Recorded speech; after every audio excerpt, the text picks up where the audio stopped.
ಎಲ್ಲರಿಗೂ ಹೋಳಿ ಹುಣ್ಣಿಮೆಯ ಶುಭಾಶಯಗಳು. ಹೋಳಿ ಹುಣ್ಣಿಮೆ ಹಿಂದಿರ್ತಕ್ಕಂತಹ ಕೆಲವು ಕಥೆ ಏನು, ಇದರದ್ದು ಇತಿಹಾಸ ಏನು ಅಂತಕ್ಕಂಥದ್ದನ್ನು ಇವತ್ತು ನಾವು ತಿಳ್ಕೊಳ್ಳೋಣ.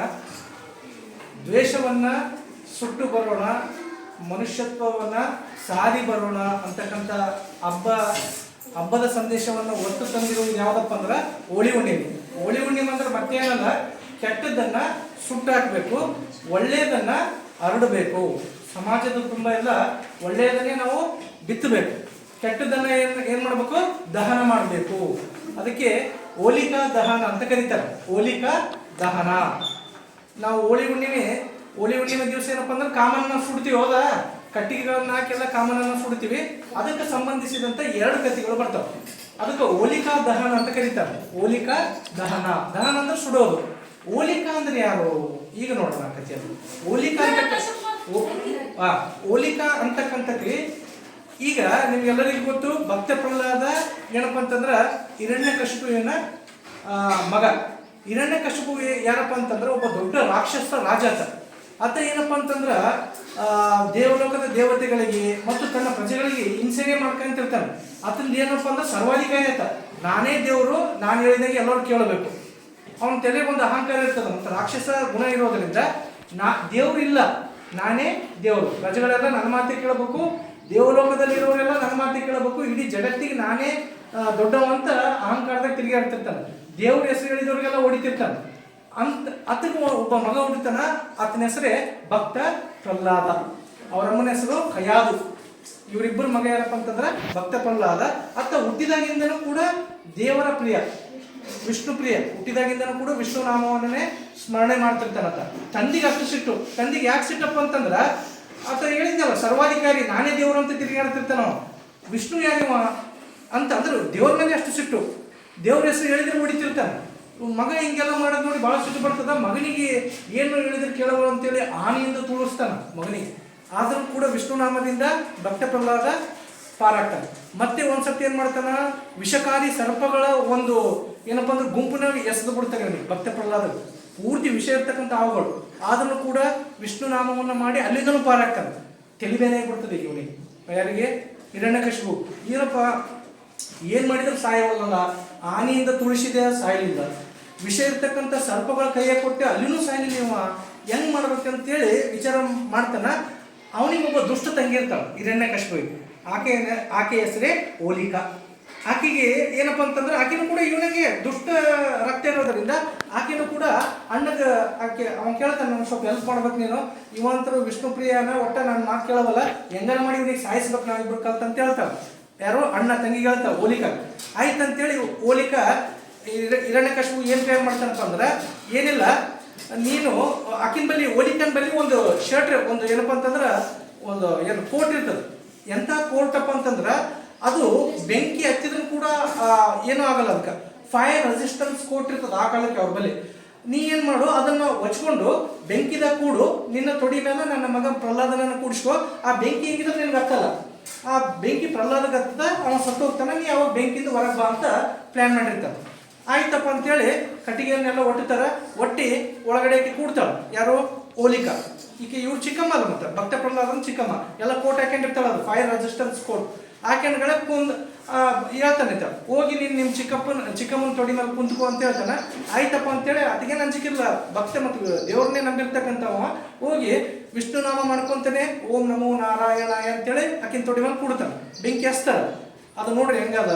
ಬೆಂಕಿ ಹಚ್ಚಿದ್ಗಳೇ ಆ ಬೆಂಕಿಯ ಶಾಖಕ್ಕೆ ಗಾಳಿ ಜಾಸ್ತಿ ಏನಪ್ಪ ಅಂತಂದ್ರೆ ಬಂದು ಆ ಏನು ಕೋಟ್ ಇರ್ತದಲ್ಲ, ಆಕಿನ ಕೋಟ್ ಕಳಚಿ ಇವನ್ ಮೇಲೆ ಬೀಳ್ತದೆ. ಆ ಕೋಟ್ ಹೇಳಿದಲ್ಲ, ಫೈರ್ ರೆಸಿಸ್ಟೆನ್ಸ್ ಕೋಟ್, ಅದು ಬೆಂಕಿಯನ್ನ ಹತ್ತಲಾರ್ದಂಥ ಕೋಟ್. ಅದು ಇವನ್ ಮೇಲೆ ಬೀಳೋಣ, ಆಕಿನ ಮೈಗೆಲ್ಲ ಬೆಂಕಿ ಎತ್ತಿ ಬಿಡ್ತದೆ. ಆಕಿನ ಮೈಗೆ ಬೆಂಕಿ ಎತ್ತಿ ಆಕಿ ಸಾಯ್ತಾಳ, ಇವ ಜೀವಂತ ಹೊರಗೆ ಬರ್ತಾನೆ. ಇದರ ತಾತ್ಪರ್ಯ ಇಷ್ಟೇ, ನಾವು ಇನ್ನೊಬ್ಬರಿಗೆ ಕೆಟ್ಟದನ್ನು ಬಯಸಿದ್ರೆ ಅದು ಕೆಟ್ಟದ್ದು ನಮಗೆ ಆಗ್ತದೆ. ಅವರಿಬ್ಬರು ಅಣ್ಣ ತಂಗಿ ಏನು ಪ್ಲಾನ್ ಮಾಡಿದ್ರು? ಮಗನ ಕೊಲ್ಲಬೇಕಂತ ಪ್ಲಾನ್ ಮಾಡಿದ್ರು. ಕೆಟ್ಟ ವಿಚಾರಗಳಿದ್ರು ಅವ್ರ ಬಳಿ. ಆದ್ರೆ ಭಗವಂತ ಅವ್ರನ್ನೇ ಸುಟ್ಟು ಬಿಟ್ಟ. ಅದಕ್ಕೆ ಹೇಳ್ತಾರಲ್ಲ, ಕೆಟ್ಟದ್ದು ಕಸ ಇದ್ದಂಗ ಅದನ್ನ ಸುಡ್ಲೇಬೇಕು. ಇಲ್ಲಪ್ಪ ಅಂತಂದ್ರೆ ಒಳ್ಳೆಯ ಬೆಳೆಯನ್ನು ಬಿತ್ತಕ್ಕಾಗೋದಿಲ್ಲ. ಇದು ಹೋಲಿಕಾಳ ಕತೆ. ಹೋಲಿಕಾದಾನ ಅಂದ್ರೆ ಈಕಿನೇ, ಈ ಭಕ್ತ ಪ್ರಹ್ಲಾದನ ಚಿಕ್ಕಮ್ಮ ಮತ್ತು ಹಿರಣ್ಯಕಶಿಪುವಿನ ತಂಗಿ. ಆಕೆನೂ ಕೂಡ ದುಷ್ಟ ಆಗಿದ್ದರಿಂದ, ಆಕೆನ ವಿಚಾರಗಳು ಹಿಂಗಿದ್ದರಿಂದ ಆಕೆ ಏನಪ್ಪಾ ಅಂತ ಹೇಳಿದ್ರೆ ಹೋಳಿ ಹುಣ್ಣಿಮೆ ದಿವಸನೇ ಆಕೆನ ಸ್ಮರಣಾರ್ಥವಾಗಿ ನಾವು ಏನಪ್ಪಾ ಅಂದ್ರೆ ಕಟ್ಟಿಗೆಗಳನ್ನು ಹಾಕಿ ಹೋಲಿಕಾ ದಹನ ಅಂತ ಮಾಡ್ತೀವಿ. ಇದು ಒಂದು ಕಥೆ. ಆದ್ರೆ ಇನ್ನೊಂದು ಕಥೆ ಏನಪ್ಪಾ ಅಂತಂದ್ರೆ ಕಾಮಣ್ಣ ಅಂತ ಕರಿತೀವಿ. ಕಾಮಣ್ಣ ಸುಡ್ತಾರ, ಕಾಮಣ್ಣ ಸುಡ್ತೀವಲ್ಲ, ಕಾಮಣ್ಣ ಯಾರಪ್ಪ ಅಂತಂದ್ರೆ ಕಾಮದೇವ. ಈತ ಯಾರು? ರತಿದೇವಿ ಮತ್ತು ಕಾಮದೇವ, ಇವರಿಬ್ಬರು ಗಂಡ ಹೆಂಡತಿ. ಯಾವಾಗ ಶಿವ, ನಿಮ್ಗೆಲ್ಲರಿಗೂ ಗೊತ್ತು, ದಕ್ಷ ಯಜ್ಞ ಮಾಡಿರ್ತಾನ, ದ್ರಾಕ್ಷಾಯಣಿ ಶಿವನ ಮೊದಲ ಹೆಂಡತಿ, ಆ ಯಜ್ಞಕುಂಡದಲ್ಲಿ ಶಿವಗೆ ಅಪಮಾನ ಆಗ್ತದ, ಅವ್ರ ಮಾವ ದಕ್ಷ ಅವಮಾನ ಮಾಡ್ತಾನ. ಅವಾಗ ದ್ರಾಕ್ಷಾಯಣಿ ಅದರಲ್ಲಿ ಬಿದ್ದು ಸತ್ತೋಗ್ತಾಳ. ಶಿವನಿಗೆ ಬಹಳ ಸಿಟ್ಟು ಬರ್ತದ, ಏನ್ ನನ್ನ ಹೆಂಡತಿ ತಿಳ್ಕೊಳ್ಳಲ್ಲ ಅಂತೇಳಿ ಸಿಟ್ಟಿಗೇರಿ ತನ್ನ ಜಡೆಯಿಂದ ವೀರಭದ್ರೇಶ್ವರನ ಉಳಿಸಿ ಅವ್ರನ್ನೆಲ್ಲ ತಲೆ ಕಡಿಸಿ ಲಾಸ್ಟಿಗೆ ವೈರಾಗ್ಯದಿಂದ ತಪಸ್ಸಿ ಕುಂತ್ಬಿಡ್ತಾನೆ, ಹೆಂಡತಿ ಸತ್ಲಲ್ಲ ಅಂತೇಳಿ. ಇಡೀ ಜಗತ್ತೆಲ್ಲ ಕತ್ತಲಮಯ ಆಗಿಬಿಡ್ತದೆ. ದೇವತೆಗಳು ಏನು ಶಿವ ಇಷ್ಟು ಉಗ್ರವಾದ ತಪಸ್ಸಿ ಕುಂತನ ಹೆಂಗ್ ಮಾಡ್ಬೇಕಂತ ಬಹಳಷ್ಟು ಚಿಂತೆ ಮಾಡ್ತಾರೆ ಎಲ್ಲ ದೇವತೆಗಳು. ಅದೇ ಟೈಮಿಗೆ ತಾರಕಾಸುರ ಅಂತಕ್ಕಂತಹ ಅದು ಮುಂದೆ ಹೇಳ್ತಿರ್ತಾರೆ. ಅವಾಗ ಏನಾಗ್ತದ, ಈಗ ಹೆಂಗಾದ್ರೂ ಮಾಡಿ ಶಿವನನ್ನ ಎಚ್ಚರ ಮಾಡ್ಬೇಕು. ನಾವು ಶಿವನನ್ನ ಎಚ್ಚರ ಮಾಡಲೇಬೇಕು, ಇಲ್ಲಪ್ಪ ಅಂದ್ರೆ ಜಗತ್ತು ನಡೆಯೋದಿಲ್ಲ. ನಿಮ್ಗೆಲ್ಲರಿಗೂ ಗೊತ್ತು, ಬ್ರಹ್ಮ ಸೃಷ್ಟಿಕರ್ತ, ವಿಷ್ಣು ರಕ್ಷಕ, ಮಹೇಶ್ವರ ದಟ್ ಮೀನ್ಸ್ ಶಿವ ಏನಪ್ಪ ಅಂದ್ರೆ ಲಯಕಾರ. ಮತ್ತೆ ಈ ಶಿವ ಒಂದ್ ಹೇಳಕ ತಪಸ್ಸು ಕುಂತ್ಬಿಟ್ನಪ್ಪ ಅಂದ್ರೆ ಲಯ ಮಾಡೋರು ಯಾರು ಅಂದ್ರೆ ಸೃಷ್ಟಿಯ ಕೆಲಸ ನಿಂತು ಹೋಗ್ತದಲ್ಲ ಅಂತೇಳಿ ಎಲ್ಲ ದೇವತೆಗಳು ಪ್ಲಾನ್ ಮಾಡಿ ಕಾಮನನ್ನ ಹೇಳಿದ್ನಲ್ಲ, ಕಾಮದೇವನನ್ನ ಹೆಂಗನ ಮಾಡಿ ಶಿವನ ತಪಸ್ಸಿನಿಂದ ಎಬ್ಬಿಸಬೇಕಂತೇಳಿ ಕಾಮ ತನ್ನ ಬಾಣಗಳಿಂದ, ತನ್ನ ಹೂ ಬಾಣಗಳಿಂದ ಶಿವನಿಗೆ ಬಾಣ ಹೊಡಿತಾನೆ. ಬಾಣ ಹೊಡೆಯೋಣ, ಆ ಬಾಣ ಬಂದು ಶಿವನ ಎದಿಗೆ ನಾಡ್ತದೆ. ಅದು ಮೊದಲೇ ಹೂವಿನ ಬಾಣ, ಘಮ ಘಮ ಘಮ ಅಂತಿರ್ತದೆ. ಸೊ ಅದು ನಾಕಣ ಆ ಹೂವಿನ ಪರಿಮಾಣ ಮತ್ತು ಅದು ಬಿದ್ದದ ಏಟಿಗೆ ಶಿವ ಅಷ್ಟು ಘೋರ ತಪಸ್ಸಿಂದ ಎದ್ದು ಬಿಡ್ತಾನೆ. ಎದ್ದು ಭಾಳ ಶಕ್ತಿ ಬಂದಿರ್ತದೆ, ಅಷ್ಟು ತಪಸ್ಸಿ ಕುಂತಿರ್ತಾನ. ಯಾರವ್ರು ಅಂತ ಎದುರು ನೋಡ್ತಾನೆ, ಎದುರು ಕಾಮದೇವ ನಿಂತಿರ್ತಾನೆ. ನಿಮ್ಗೆಲ್ಲರಿಗೂ ಗೊತ್ತು, ಶಿವನಿಗೆ ಮುಕ್ಕಣ್ಣು ಅಂತ ಕರೀತಾರೆ. 3 ಕಣ್ಣು ಉಳ್ಳವನು, 2 ಕಣ್ಣು ಇಲ್ಲಿ, 1 ಕಣ್ಣು ಇಲ್ಲಿ ಇರ್ತದೆ. ಆ 3ನೇ ಕಣ್ಣು ತೆಗೆದು ಆ ಕಾಮದೇವನನ್ನು ಸುಟ್ಟು ಬಿಡ್ತಾನೆ. ಆ 3ನೇ ಕಣ್ಣು ತೆಗೆದು ಬಿಡ್ತಾನೆ ಸಿಟ್ಟಿಗೇರಿ. ಯಾಕಪ್ಪ ಅಂದ್ರೆ ನನ್ನ ತಪಸ್ಸನ್ನು ಭಂಗ ಮಾಡಿದವ ಇವ ಅಂತೇಳಿ 3ನೇ ಕಣ್ಣು ಮೇಲೆ ಓಪನ್ ಆಗ್ತದೆ. ಎದುರಿರ್ತಕ್ಕಂಥ ಕಾಮ ಸುಟ್ಟು ಬಿಡ್ತಾನೆ ಕಾಮದೇವ. ಅವತ್ತೂ ಕೂಡ ಹೋಳಿ ಹುಣ್ಣಿಮೆನೆ. ಅದರ ಸ್ಮರಣಾರ್ಥವಾಗಿನೂ ಕೂಡ ನಾವೇನ್ ಮಾಡ್ತೀವಿ, ಕಾಮನನ್ನ ಸುಡ್ತೀವಿ. ಅದು ಕಾಮಣ್ಣ ಅಂತ ಕರೀತಾರೆ.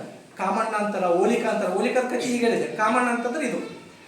ಮತ್ತೆ ಇನ್ನೊಂದು ಕಥೆ ಪ್ರಕಾರ ಏನಪ್ಪಾ ಅಂದ್ರೆ ತಾರಕಾಸುರ ಅಂತ ಒಬ್ಬ ರಾಕ್ಷಸ ಇರ್ತಾರೆ. ತಾರಕಾಸುರ ರಾಕ್ಷಸ. ಆತ ಏನಪ್ಪಾ ಅಂದ್ರೆ ದೇವತೆಗಳಿಗೆ ಒಡೆಯೋದು ಬಡಿಯೋದು, ಬರೇ ಅವ ರಾಕ್ಷಸ ಮೊದಲೇ ಬಹಳಷ್ಟು ಹಿಂಸೆ ಕೊಡ್ತಿರ್ತಾನ. ಅವ ಬ್ರಹ್ಮನಿಂದ ಒಂದು ವರವನ್ನು ಪಡೆದಿರ್ತಾನೆ. ದೊಡ್ಡ ತಪಸ್ಸನ್ನು ಮಾಡಿ ಬ್ರಹ್ಮನಿಂದ ಒಂದು ವರ ಪಡೆದಿರ್ತಾನೆ. ಎಂತ ವರ ಕೇಳ್ರಿ, ಬಹಳ ಇಂಟ್ರೆಸ್ಟಿಂಗ್ ಅದು. ಏನು ವರ ಅದಪ್ಪ ಅಂದ್ರೆ, ಯಾರ ಕೈಲಿಂದನೂ ನಮ್ಗೆ ಸಾವಾಗಬಾರ್ದು. ಶಿವನ ಮಗನ ಹೊರತು ಯಾರು ಕೈಲಿಂದ ನಮ್ಗೆ ಸಾವಾಗಬಾರ್ದು. ಆ ಮಗನು ಕೂಡ ಬರೀ 7 ದಿವಸ ಇರಬೇಕು. 7 ದಿನದ ಮಗು, ಶಿವನ ಮಗುವಿನ ಕೈಯಿಂದ ನಾನು ಸಾಯ್ಬೇಕಂತ ಬ್ರಹ್ಮನಿಂದ ಹೊರ ಪಡೆದಿರ್ತಾನ. ಇದು ಅವ್ನು ನೋಡಿ ತಲೆ ವಿಚಾರ ಮಾಡಿ ಹೊರ ಕೇಳಿರ್ತಾನೆ. ಯಾಕಪ್ಪ ಅಂತಂದ್ರ, ಈಗ ದ್ರಾಕ್ಷಾಯಣಿ ಸತ್ತಾಳ, ಶಿವನ ಮೊದಲ ಹೆಂಡತಿ ಸತ್ತಾಳ, ಶಿವ ಘೋರ ತಪಸ್ಸಿ ಕುಂತಾನ. ಅವ 2ನೇ ಮದುವೆ ಯಾವಾಗ ಆಗ್ಬೇಕು, ಅದಕ್ಕೆ ಮಗ ಯಾವಾಗ ಹುಟ್ಟಬೇಕು, ಇವೆಲ್ಲ ಆಗೋದಿಲ್ಲ. ಹಿಂಗಾಗಿ ನಾನು ಚಿರಂಜೀವಿಯಾಗಿ ಇರ್ತೀನಿ ಅಂತೇಳಿ ತಲೆ ಓಡಿಸಿ ಆ ವರವನ್ನು ಕೇಳಿರ್ತಾನೆ. ಕೇಳಿದ್ಗಳೇ ಬ್ರಹ್ಮ ತಥಸ್ತು ಅಂತ ಆಯ್ತು. ಅದನ್ನು ತಗೊಂಡು ಎಲ್ಲ ದೇವತೆಗಳಿಗೆ ಏನಪ್ಪ ಅಂತಂದ್ರೆ ಕಷ್ಟ ಕೊಡೋಕೆ ಸ್ಟಾರ್ಟ್ ಮಾಡಿಬಿಡ್ತಾನೆ. ಇಂದ್ರಲೋಕಕ್ಕೆ ಹೋಗ್ತಾನ, ದೇವತೆಗಳಿಗೆ ಹೊಡಿತಾನ. ಎಲ್ಲ ದೇವತೆಗಳು ಬಂದು ವಿಷ್ಣು ಮತ್ತು ಬ್ರಹ್ಮರಲ್ಲಿ ಕೇಳ್ಕೊತಾರೆ, ಏನು ಹಿಂಗೆ ತಾರಕಾಸುರ ನಮ್ಮನ್ನೆಲ್ಲ ಹಿಂಸಿಸಕತ್ತಾನ, ಇದಕ್ಕೆ ಹೆಂಗನ ಮಾಡಿ ಸಂಹಾರ ಮಾಡ್ಬೇಕನ್ನ ಆಯ್ತಂತೇಳಿ ಅವಾಗ ಕಳಿಸ್ಕೊಡ್ತಾರೆ ಕಾಮದೇವನನ್ನ. ಹೋಗು ನೀನು ಶಿವನನ್ನ ಎಚ್ಚರ ಮಾಡಲೇಬೇಕೀಗ. ಯಾಕಪ್ಪ ಅಂದ್ರೆ ತಾರಕಾಸುರರಿಗೆ ಏನು ವರ ಕೊಟ್ಟಾರ, ಶಿವನ ಮಗನಿಂದಲೇ ಸಾಯ್ಬೇಕವ. ಈಗ ಶಿವನ ಮಗ ಆಗ್ಬೇಕಂದ್ರೆ ಶಿವ ಎದ್ದೇಳಬೇಕು, ಇನ್ನೊಂದು ಮದುವೆ ಆಗ್ಬೇಕು, ಆಕೆಗೆ ಒಂದು ಮಗು ಹುಟ್ಟಬೇಕು, ಅವಾಗ ಆ ಮಗುವಿನಿಂದ ಆತ ಸಾಯ್ಬೇಕು. ಹಿಂಗಾಗಿ ಕಾಮನನ್ನ ಕಳಿಸ್ತಾರ, ಹೋಗಿ ನೀನು ಶಿವನನ್ನ ತಪಸ್ಸಿನಿಂದ ಎಚ್ಚರ ಮಾಡಬೇಕಂತ ಕಾಮ ಹೋಗ್ತಾನೆ. ಕಾಮದೇವ ಈಗ ಹೇಳಿದ್ದಾನೆ, ಆತ ತನ್ನ ಹೂಬಾಣಗಳಿಂದ ಶಿವನಿಗೆ ಹೊಡಿತಾನ. ಹೊಡೆದುಗಳೇ ಶಿವ ಘೋರ ತಪಸ್ಸಿನಿಂದ ಎಚ್ಚರ ಆಗ್ತಾನೆ. ಎಚ್ಚರ ಆಗಲೇ ಹೇಳಿದೆ, ತನ್ನ 3ನೇ ಕಣ್ಣಿನಿಂದ ಆತನ ಸುಟ್ಟು ಬಿಡ್ತಾನೆ. ಅವಾಗ ಋಷಿ ಮುನಿಗಳೆಲ್ಲ ಬರ್ತಾರೆ, ಇಲ್ಲ ಶಿವ ನಿನ್ನನ್ನು ಯಾಕೆ ಎಬ್ಬಿಸಿದ್ವಪ್ಪ ಅಂತಂದ್ರೆ, ಪಾರ್ವತಿ ದೇವಿ ಹಿಮವಂತನ ಮಗಳು, ಈಗೇನು ನಾವು ಹಿಮಾಲಯ ಪರ್ವತ ಅಂತೀವಲ್ಲ, ಪರ್ವತರಾಜ ಹಿಮವಂತನ ಮಗಳು ಪಾರ್ವತಿ ದೇವಿ. ಹಿಂದಕ್ಕೆ ನಿನ್ನ ಮೊದಲೇ ಹೆಂಡತಿ ಆಗಿದ್ದಲ್ಲ ದಾಕ್ಷಾಯಣಿ, ಆಕಿನೇ ಮತ್ತೆ ಹುಟ್ಟಿ ಬಂದಾಳ. ಆಕೆ ನಿನಗಾಗಿ ಘೋರ ತಪಸ್ಸನ್ನು ಮಾಡಕತ್ತಾಳ. ಆಕೆ ರಾಜನ ಮಗಳು, ನೀನೇ ಗಂಡನಾಗಿ ಬರ್ಬೇಕಂತ ಘೋರ ತಪಸ್ಸು ಮಾಡಕತ್ತಾಳ. ಆಕಿನ ಸಲಗೆ ಎಬ್ಬಿಸಿವಿ, ಲೋಕ ಕಲ್ಯಾಣಕ್ಕಾಗಿ ಎಬ್ಬಿಸಿವಿ ಅಂತಾರಣ. ಆಯ್ತು ನೋಡಮಂತ ಟೆಸ್ಟ್ ಮಾಡೋಣ ಕೇಳಕ್ಕೆ ಪಾರ್ವತಿ ಟೆಸ್ಟ್ ಮಾಡ್ತಾಳೆ. ಶಿವ ಪಾರ್ವತಿ ಅಲ್ಲ, ಪಾರ್ವತಿ ತಪಸ್ಸು ಮಾಡ್ಕೊಂಡು ಕೂತಿರ್ತಾವ. ಆಕಿನು ಶಿವನನ್ನೇ ಬಡಿಬೇಕಂತೇಳಿ ಅವಾಗ ಮಾರು ವೇಷದಲ್ಲಿ ಬರ್ತಾನೆ ಶಿವ. ದಟ್ ಮೀನ್ಸ್ ಒಬ್ಬ ಸನ್ಯಾಸಿ ವೇಷದಲ್ಲಿ ಬಂದು ಪಾರ್ವತಿ ಎದುರು ನಿಂತ್ಕೋತಾನ. ಶಿವನಿಗೆ ತಾನೇ ಬೈತಾನೆ, ನೋಡಮಿಗೆ ಟೆಸ್ಟ್ ಮಾಡಮ್ಮ ಶಿವನ ಮೇಲೆ ಎಷ್ಟು ಪ್ರೀತಿ ಅದಕ್ಕಿಗೆ ಅಂತೇಳಿ ಪಾರ್ವತಿಗೆ ತನ್ನ ಬಗ್ಗೆನೇ ಬೇಕಿರ್ತಾನೆ. ದಟ್ ಮೀನ್ಸ್ ಶಿವ ಏನು ಅವನ್ನ ಯಾಕೆ ನೀನು ಮದುವೆ ಆಗ್ಲಕ್ಕೆ ಬಂದಿದ್ದಿ, ಅವನು ಸುಡುಗಾಡದಾಗ ತಿರುಗಾಡ್ತಾನ, ಮೈಗೆಲ್ಲ ಬೂದಿ ಬಡ್ಕತ್ತಾನ, ಕೊಳ್ಳಾಗ ಹಾವಿರ್ತದ, ನೀನು ರಾಣಿ, ಇಷ್ಟೆಲ್ಲ ನಿಮ್ಮಪ್ಪ ಇಷ್ಟು ಚಂದ ಬೆಳೆಸನ, ಹೂವಿನ ಹಾಸಿಗೆದಾಗ ನಿನ್ನ ಮೆಲ್ಸನ, ನೀವು ಹೋಗಿ ಹೋಗಿ ಅಂತ ಸ್ಮಶಾನವಾಸಿ ಮದುವೆ ಆಗ್ತಿದ್ದಲ್ಲ ಅಂತ ಆಕೆ ಭಾಳ ಸಿಟ್ಟು ಬಂದ್ಬಿಡ್ತದೆ. ನೀ ಯಾರು ನೀ ಆತನ ಬಗ್ಗೆ ಮಾತಾಡೋಕ್ಕಂತೇಳಿ ಜಗ್ಗೆ ಶಿವನಿಗೆ ಬೈದ್ಬಿಡ್ತ. ಆತ ಮಾರುವೇಷದಾಗ ಇರ್ತಾನಲ್ಲ, ಮತ್ತು ಜಗ್ಗೆ ಬೈದು ನಾನಿಲ್ಲಿ ಇರಲ್ಲ ಅಂತೇಳಿ ಹೋಗ್ತಾಳೆ ಅಲ್ಲಿಂದ. ಅವಾಗ ಶಿವ ತನ್ನ ಪ್ರತ್ಯಕ್ಷ ತನ್ನ ರೂಪವನ್ನು ತೋರಿಸ್ತಾನೆ. ಸನ್ಯಾಸಿ ರೂಪದಾಗ ಬಂದಿರ್ತಾನಲ್ಲ, ಈಕಿ ನನ್ನನ್ನು ನಿಜವಾಗಿ ಪ್ರೀತಿಸ್ತಾಳೆ, ಈಕಿ ದ್ರಾಕ್ಷಾಯಣಿನೇ ಆಳ, ಆಕಿನ ಮರುಜನ್ಮ ಆಗ್ಯದ ಅಂತೇಳಿ ಶಿವ ಆಕೆಯನ್ನು ಮದುವೆ ಆಗ್ತಾನೆ. ಆಕಿನೇ ಪಾರ್ವತಿ. ಶಿವ ಪಾರ್ವತಿಯವರ ಮದುವೆ ಆಗ್ತದ. ಮದುವೆ ಆದಗಳೇ ಮಾರ್ಗಶಿರ ಮಾಸದ ಶುಕ್ಲ ಪಕ್ಷದ ಷಷ್ಠಿ ಎಂದು ಸುಬ್ರಹ್ಮಣ್ಯ ಹುಟ್ಟುತ್ತಾನೆ. ಸುಬ್ರಹ್ಮಣ್ಯ ಗೊತ್ತಲ್ಲ, ಗಣಪತಿಯ ತಮ್ಮ ಸುಬ್ರಹ್ಮಣ್ಯ ಹುಟ್ಟುತ್ತಾನ. ಹುಟ್ಟಿದ ತಕ್ಷಣ ಹೆಂಗಿರ್ತದಪ್ಪ ಅಂದ್ರೆ ಸೂರ್ಯಚಂದ್ರನ ಕಾಂತಿಯಿಂದ ಹೊಳಿತಿರ್ತಾನೆ ಸುಬ್ರಹ್ಮಣ್ಯ. ಅಷ್ಟು ತೇಜಸ್ಸಿನ ಪುರುಷ. ಮತ್ತು ಶಿವನ ಮಗನ, ಶಿವಪಾರ್ವತಿಯವರ ಮಗ, ಅಷ್ಟು ತೇಜಸ್ಸು ಇರ್ತದ. ಶಕ್ತಾಯುಧವನ್ನು ತಗೊಂಡು ಹುಟ್ಟಿರ್ತಾನೆ. ಸೊ ದೇಹದ ತುಂಬ ಎಲ್ಲ ಕ್ಷಾತ್ರ ತೇಜಸ್ಸು ಅವ್ರ ಬಳಿ ಇದೇ ಇರ್ತದೆ ಶಿವನ ಮಗ. ಆದ್ದರಿಂದ ಅವಾಗ ಏನಾಗ್ತದಪ್ಪ ಅಂತಂತಂದ್ರೆ 7 ದಿವಸ ಹೇಳಿದ್ದಲ್ಲ ಕಂಡೀಷನ್ ಏನು, ಆ ಮಗ 7 ದಿವಸದಾಗೆ ಹೊಡಿಬೇಕು, 7 ದಿವಸದ ಮಗು ಆಗಿರ್ಬೇಕು ಅವ್ರು. ಸೊ 1-2 ದಿವಸದಾಗೆ ಆತಗೆ ಏನಪ್ಪ ಅಂದ್ರೆ ಜ್ಞಾನ ಎಲ್ಲ ಏನೇನು ವೈದಿಕ ಜ್ಞಾನಗಳು ಬೇಕು ಅದೆಲ್ಲ ಏನಪ್ಪ ಅಂತಂದ್ರೆ ದೈವ ಇಚ್ಛೆಯಿಂದ ಆತಗೆ ಆಗ್ತದೆ. 3-4 ದಿವಸದಾಗೆ ಆತ ಏನು ದೊಡ್ಡ ಮೆಚೂರ್ಡ್ ಬಾಯ್ ಆದಂಗೆ ಆಗ್ತಾನೆ. ಆತಗೆಲ್ಲ ಯುದ್ಧ ಕೌಶಲ್ಯಗಳನ್ನು ಬರ್ತಾವೆ 7 ದಿವಸ ಒಳಗಡೆ. ಆಯಿತು, ಇನ್ನು ಎಲ್ಲ ದೇವಗಣಗಳು ಸೇರಿ ತಾರಕಾಸುರನ ವಧೆಗೆ, ಅವನಿದ್ದ ರಾಕ್ಷಸ, ಈತನನ್ನು ಕಳಿಸ್ಕೊಡ್ತಾರೆ. ಯಾರನ್ನ? ಸುಬ್ರಹ್ಮಣ್ಯನ, ಶಿವನ ಮಗ ಸುಬ್ರಹ್ಮಣ್ಯನ ಷಣ್ಮುಖ ಅಂತ ಕರಿತೀವಿ. ಆತನನ್ನು ಕಳಿಸ್ಕೊಡ್ತಾರೆ. ದೇವತೆಗಳ ಸಂಘ ಕಟ್ಕೊಂಡು ಆತನ ಜೊತೆ ಇಂದ್ರನು ಹೋಗಿರ್ತಾನೆ, ದೇವಲೋಕದ ಏನಪ್ಪ ಅಂದ್ರೆ ಮುಖ್ಯಸ್ಥ.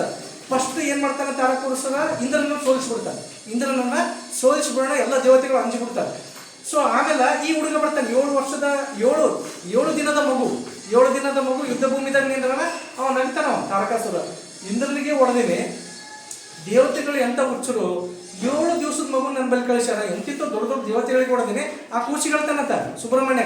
ನೋಡಪ್ಪಿ, ನಾನು ಇಂದ್ರಗೆ ಹೊಡೆದಿನಿ, ದೇವತೆಗಳಿಗೆ ಹೊಡೆದಿನಿ, ನೀವು ಒಂದು ಸಣ್ಣ 7 ದಿನದ ಮಗು, ನೀನು ನಿಮ್ಮ ಅಪ್ಪ ಕರ್ಕೊಂಡು ಬಾ ಅಂದ್ರೆ ಶಿವನಿಗೆ ಕರ್ಕೊಂಡು ಬಾ, ನಾವು ಯುದ್ಧ ಮಾಡ್ತೀವಿ, ನೀ ಏನು ನನಗೆ ಹೊಡಿತೀವಿ, ಒಂದೇ ಕೈಗೆ ನಿನ್ನ ಹಿಡಿದು ಒಕ್ಕಾಡಿ ಕೊಡ್ತೀನಿ ಅಂತ ಯಾರೋ ತಾರಕಾಸುರ. ಅದಕ್ಕೆ ಯಾರು ಸುಬ್ರಹ್ಮಣ್ಯ ಏನಂತಾನ, ಸುಮ್ಮನೆ ವೇಸ್ಟ್ ಮಾತಾಡಬೇಡ, ಯುದ್ಧ ಮಾಡಂ ಬಾ ಅಂತೇಳಿ ತನ್ನಲ್ಲಿ ಇರ್ತಕ್ಕಂಥ ಶಾಕ್ತ್ಯ ಏನಪ್ಪ ಅಂತಂದ್ರೆ ಶಾಕ್ತ್ಯ ಬಿಲ್ ಬಾಣವನ್ನು ತಗೊಂಡು ಆತನ ಎದೆ ಗುರಿಟ್ಟು ಹೊಡಿತಾನ. ಅವಾಗ ತಾರಕಾಸುರ ಏನಪ್ಪ ಅಂದ್ರೆ ದೊಡ್ಡ ಆಲದ ಮರ ಬೀಳಣೆ ದಪ್ಪ ಅಂತ ಬೀಳ್ತದಲ್ಲ, ಹಂಗ ಬಿದ್ದು ಬಿಡ್ತಾನೆ ಎಲ್ಲ. ದಟ್ ಮೀನ್ಸ್ ಸಾಯ್ತಾನ. ಆ ಶಾಕ್ತ್ಯ ಏನಪ್ಪ ಅಂತಂದ್ರೆ ಬಿಲ್ಲಿನಿಂದ ಮತ್ತು ಬಾಣದಿಂದ ಅವನು ಎದೆ ಗುರಿಯಾಗಿಟ್ಟು ಒಡೆಯಣನೆ, ಅವಾಗ ಅವನು ಸಾವಾಗ್ತಾನೆ. ಬ್ರಹ್ಮ ಹೇಳಿದ್ನಲ್ಲ, 7 ಶಿವ ಪಾರ್ವತಿಯರ ಮಗ 7 ದಿನದ ಮಗನಿಂದಲೇ ಸಾವು ಬರ್ಬೇಕಂದ್ರೆ ಆ ಬಿಲ್ಲು ಬಾಣದಾಗ ಅಷ್ಟು ಶಕ್ತಿ ಇರ್ತದೆ. ಅದು ಬೀಳಣೆ ಎದೆ ಗುಣ ಏನಾಗ್ತದವ ಅಲ್ಲೇ ದಪ್ಪ ಅಂತ ಬಿದ್ದು ಸತ್ತು ಹೋಗ್ತಾನೆ. ಇದರಿಂದ ಎಲ್ಲ ದೇವತೆಗಳಿಗೆ ಮತ್ತೆ ಖುಷಿ ಆಗ್ತದೆ, ಆಯ್ತಪ್ಪ ರಾಕ್ಷಸ ಸತ್ತಂತ. ಅದನ್ನು ಕೂಡ ಹೋಳಿ ಹುಣ್ಣಿಮೆ ದಿವಸನೇ. ಹಿಂಗಾಗಿ ಆ ದಿನವನ್ನು ಕೂಡ ಏನಪ್ಪ ಅಂತಂದ್ರೆ ಹೋಳಿ ಹುಣ್ಣಿಮೆ ಸ್ಮರಣಾರ್ಥವಾಗಿ ನಾವು ಆಚರಣೆ ಮಾಡ್ತೀವಿ. ಇನ್ನೊಂದು ಕತೆ ಕೃಷ್ಣಕ್ಕೆ ಸಂಬಂಧಪಟ್ಟದ್ದು ಇದೇ ಹೋಳಿ ಹುಣ್ಣಿಮೆ. ಏನಪ್ಪ ಅಂತಂದ್ರೆ ಕಂಸ ಗೊತ್ತು, ಕೃಷ್ಣನ ಮಾವ. ಕಂಸ ಕೃಷ್ಣನ ಕೊಲ್ಲಬೇಕಂತ ಪ್ಲ್ಯಾನ್ ಮಾಡಿರ್ತಾನೆ. ಹೀಗಾಗಿ ಕೃಷ್ಣನನ್ನು ಏನು ಮಾಡಿರ್ತಾರಪ್ಪ ಅಂತಂದ್ರೆ ಇದು ಯಾವುದು ವೃಂದಾವನಕ್ಕೆ ಶಿಫ್ಟ್ ಮಾಡಿರ್ತಾನೆ ಅವರಪ್ಪ. ಅಲ್ಲಿ ಗೋಪಿಕಾ ಸ್ತ್ರೀಯರ ಬಳಿ ಬಿಟ್ಟಿರ್ತಾನೆ, ಯಶೋಧಿ ಬಳಿ. ತನ್ನ ತಂದೆ ತಾಯಿಗೆ ಕಂಸ ಏನು ಮಾಡಿರ್ತಾನೆ, ಕೃಷ್ಣನ ತಂದೆ ತಾಯಿಗೆ ಜೈಲಿಗೆ ಹಾಕಿರ್ತಾನೆ. ತನ್ನ ಒಂದು ಮಗುನಾದ್ರೂ ಉಳಿಲಿ ಅಂತೇಳಿ ಕೃಷ್ಣನನ್ನು ಅವ್ರ ಅಪ್ಪ ಅಮ್ಮ ತಂದು ಎಲ್ಲಿ ಬಿಟ್ಟಿರ್ತಾರೆ, ಬೃಂದಾವನದಾಗ ಬಿಟ್ಟಿರ್ತಾರೆ. ಅಲ್ಲೆಲ್ಲ ಗೋಪಿಕಾ ಸ್ತ್ರೀಯರ ನಡಬರ್ಕ ಅಲ್ಲಿ ಯಶೋಧ ತಾಯಿ, ಯಾಕೆ ಸಾಕು ತಾಯಿ ಸಾಕ್ತಿರ್ತಾಳೆ. ಅಂದ್ರೂ ಬಿಡಲ್ಲ ಕಂಸ. ಅಲ್ಲಿನೂ ಅಟ್ಯಾಕ್ ಮಾಡ್ತಾನೆ. ಬೇರೆ ಬೇರೆ ರಾಕ್ಷಸಿಯರಿ ಕಳಿಸಿ ಅವ್ನಿಗೆ ಹೆಂಗನ ಮಾಡಿ ಹೊಡಿಬೇಕಂತೇಳಿ ಕೊನೆಗೆ ಏನಪ್ಪ ಅಂತಂದ್ರೆ ಪೂತನಿ ನೆನ್ಪಿಟ್ಕೊಡಿ. ಆ ರಾಕ್ಷಸ ಹೆಸರೇನು ಪೂತನಿ. ಆ ಪೂತನಿಯನ್ನು ಕಳಿಸ್ತಾಳೆ. ಆಕೆ ಒಬ್ಬಕ್ಕೆ ರಾಕ್ಷಸಿ. ನೀನು ತಾಯಿಯ ರೂಪದ ಹೋಗು, ಆ ಕೂಸಿಗೆ ಹಾಲನ್ನು ಕುಡಿಸಿ ಬಾ, ನಿನ್ನ ಎದೆ ಹಾಲಿನಲ್ಲಿ ವಿಷ ಇರಲಿ ಅಂತೇಳಿ ಕಂಸ ಹೇಳಿ ಕಳಿಸ್ತಾನೆ. ಯಾರಿಗೆ? ಪೂತನಿ. ಅವಾಗ ಪೂತನಿ ಬರ್ತಾಳ. ಕೃಷ್ಣಗೆಲ್ಲ ಗೊತ್ತಿರ್ತದೆ, ನಾವು ಕೂಸಾದ್ರೂ ಕೂಡ ಅತ್ತ ಪರಮಾತ್ಮನೇ ಆಯ್ತಂತೇಳಿ ಆಕೆ ಎದೆ ಹಾಲು ಕೊಡೋಕೆ ಸ್ಟಾರ್ಟ್ ಮಾಡ್ತಾಳ. ಅದ್ರಾಗೆಲ್ಲ ವಿಷಯ ಇರ್ತದೆ ಹಾಲ್ದಾಗ. ಕೃಷ್ಣ ಏನ್ ಮಾಡ್ತಾನಪ್ಪ ಅಂತಂದ್ರೆ ಇಡೀ ಹಾಲಿನ ಜೊತೆ ಇಡೀ ಆಕೆಯ ರಕ್ತವನ್ನ ಹೀರಿ ಆಕೆಯನ್ನ ಸಾಯಿಸ್ತಾನೆ. ಸೊ ಅದನ್ನು ಕೂಡ ಹೋಳಿ ಹುಣ್ಣಿಮೆ ದಿವಸನೇ. ಪೂತನಿ ಸಂಹಾರ ಆಗಿದ್ದನ್ನು ಕೂಡ ಹೋಳಿ ಹುಣ್ಣಿಮೆ ದಿವಸನೇ.